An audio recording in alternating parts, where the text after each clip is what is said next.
Realme unveiled its latest Narzo series phones in India with the Narzo 80X and 80 Pro. Both feature 120Hz displays, MediaTek Dimensity series chipsets, and 6000 mAh batteries. Realme Narzo 80 Pro features a 6.7-inch curved AMOLED display with FHD Plus resolution and a 120Hz refresh rate. The panel is rated at up to 4500 nits peak brightness and features a 16MP front-facing camera and an optical in-display fingerprint scanner. Narzo 80 Pro is equipped with MediaTek's Dimensity 7400 chipset, paired with up to 12GB RAM and 256GB storage. The back houses 50MP main cam, IMX882, with OIS alongside a 2MP monochrome sensor.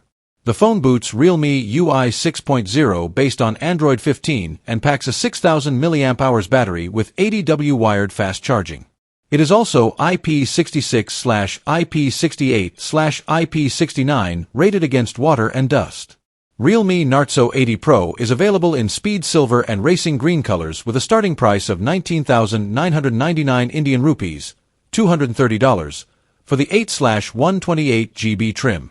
Early bird orders are already open in India with an 2,000 Indian rupees discount, while regular sales are scheduled to begin on April 11th.